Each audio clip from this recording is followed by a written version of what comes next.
Hi வணக்கம். இந்த பதிவு எதுக்காகனா, நேற்று எனக்கு ஒரு சம்பவம் நடந்துச்சு. அதனால் அதை போடுறேன் நான் உங்களுக்கு. நேற்று வெளியே போயிட்டு நாங்கள் வரத்துக்கு ஒரு 10:40 ஆயிடுச்சு வரத்துக்கு நான் வீட்டுக்கு.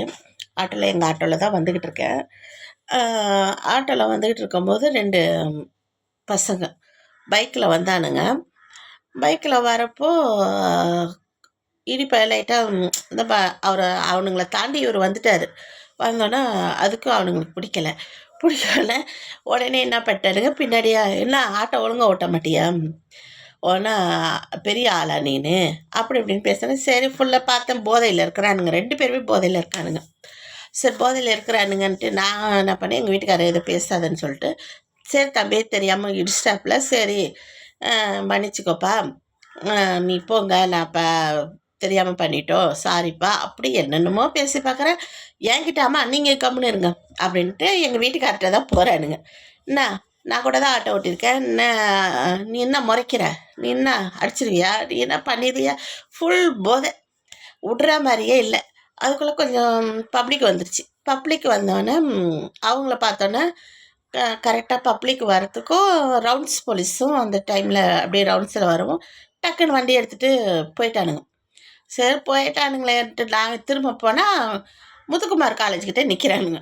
திரும்ப ஆட பாவீங்களான்ட்டு, இப்போ போங்கப்பா, என் பிள்ளைக்கு வேறு நான் சாப்பாடு வேறு போய் செஞ்சு கொடுக்கணும், இனிமேல் 11:40 நான் போய் செஞ்சு 10:40 போய் செய்யணும், போங்கப்பா உங்கள் வீட்டுக்கு. சரிப்பா தெரியாமல் விடவே இல்லையே. அதுக்குள்ளே 2 பேருமே இறங்குனானுங்க.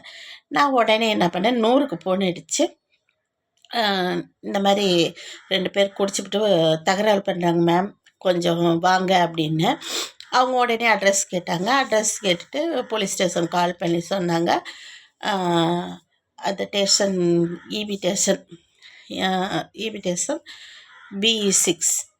அங்கேருந்து உடனே எனக்கும் உடனே கால் வந்துச்சு.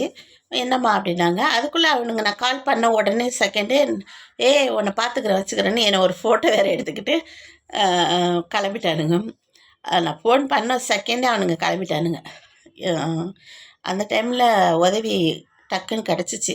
100 ஃபோன் பண்ண ஒரு செகண்ட் அவங்களும் அது அடுத்த செகண்ட் அவங்களுக்கும் ஃபோன் பண்ணி அவங்களும் உடனே ஃபோன் பண்ணாங்க. இல்லை சார், பப்ளிக் வந்தோன்னே அவங்க கிளம்பி போயிட்டாங்க சார், ரொம்ப நன்றி சொன்னேன்.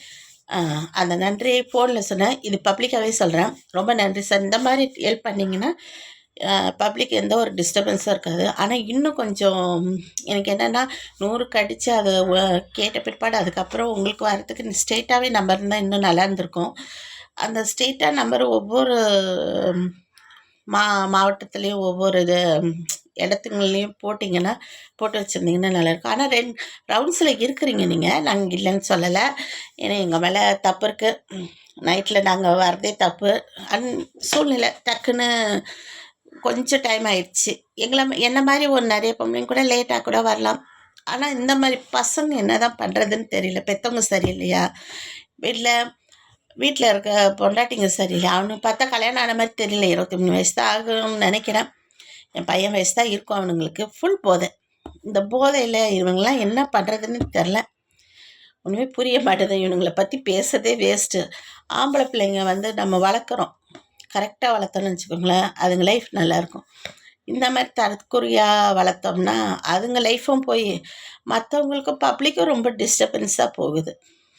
தண்ணி, மாத்திரை, இதெல்லாம் போதை. இந்த போதை பொருளுங்களை பார்த்தாலே எவ்வளோ ஒரு கடுப்பாக இருக்குது. 80 வயசு ஆயா இதோ பப்ளிக்கு நடக்க முடியல, போக முடியல. இதெல்லாம் கொஞ்சம் கருத்தில் வச்சுக்கிட்டு அந்த குடிக்கிற பாட்டில் நிப்பாட்டினீங்கன்னா, தமிழ்நாடு ஃபுல்லாக நிப்பாட்டினீங்கன்னா ரொம்ப நல்லாயிருக்கும். அந்த ஒரு உதவி பண்ணிங்கன்னா இன்னும் சந்தோஷமாக இருக்கிறோம் முதலமைச்சர் ஐயா. அப்புறம் அதை நிப்பாட்டி பண்ணுவோம். கள்ள சாராயம் வரும், அது இதெல்லாம் சொல்லிடாதீங்க. கள்ள சாராயம் வராமலாம் இருக்காது, வந்துக்கிட்டு தான் இருக்குது. என்ன பண்ணுறது, இதை நிப்பாட்டினாலும் அது வந்துக்கிட்டு தான் இருக்குது, நிப்பாட்டலைன்னாலும் அது வரதான் செய்யுது. அது காய்ச்சி குடிச்சு பார்ப்போம், அதுலேயும் ஒரு போதை. அது மட்டும் இல்லை, மாத்திரை போட்டால் இதில் ஒரு போதை கிடைக்குமான்னு தான் பார்க்குறாங்க. எதில் போதை கிடைக்குன்னு தான் பார்த்துக்கிட்டு தான் இருக்காங்க. இருந்தாலும் பப்ளிக் கொஞ்சம் டிஸ்டர்பன்ஸ் இல்லாமல் இருக்கும் இந்த பாட்டில் நிப்பாட்டினா. 2வது இந்த போதை பொருள் அதையும் நிப்பாட்டிங்க இன்னும் நல்லாயிருக்கும். பசங்களோட லைஃப்பு போயிடுது, வேறு ஒன்றும் கிடையாது. இப்போ எங்களை மிரட்டுறானுங்க, ரவுடிசம் இது பேசுனானுங்கன்றதுக்காக நான் இதை சொல்ல வரல. நான் அந்த இடத்துல என்னுடைய பிள்ளைய வச்சு பார்க்குறேன் அந்த பையனை. அவன் லைஃப் இப்படி போகுதே, தண்ணியை சாப்பிட்டு. இதே இப்போ நாங்கள் சாதுவாக போனனால ஓகே முடிஞ்சு போச்சு. இதே வேறு ரவுடிஸ்கிட்ட தேவையில்லாமல் இவனுக்கு மோதுனா என்ன ஆகும்? 2 பேரும் அடிச்சுக்கிட்டு சண்டை போட்டுக்கிட்டு குத்திக்கிட்டு எல்லாம் ரொம்ப கஷ்டம். இதை மனசில் வச்சு தான் நான் இதை சொல்கிறேன். தப்பானலாம் மன்னிச்சிருங்க. காவல்துறைக்கும் என்னுடைய நன்றி. முதலமைச்சர் ஐயாவுக்கும் என்னுடைய வேண்டுகோள். இதை என்னுடைய நேற்று நடந்த அனுபவத்தை வச்சு தான் இதை பேசுகிறேன். எனக்கு அந்த பசங்க மேலே கோவம்லாம் கிடையாது. அதுங்க நிலைமையை நினச்சி பார்க்குறேன். பிள்ளைங்க லைஃப் இப்படி போகுது, தண்ணி சாப்பிட்டுட்டு அது ஒரு அடிக்ஷன் ஆயிடுச்சிங்களே அது மேலே அப்படின்ட்டு. ஓகே, நன்றி. மன்னிச்சிருங்க எதாவது தப்பாக இருந்தால்.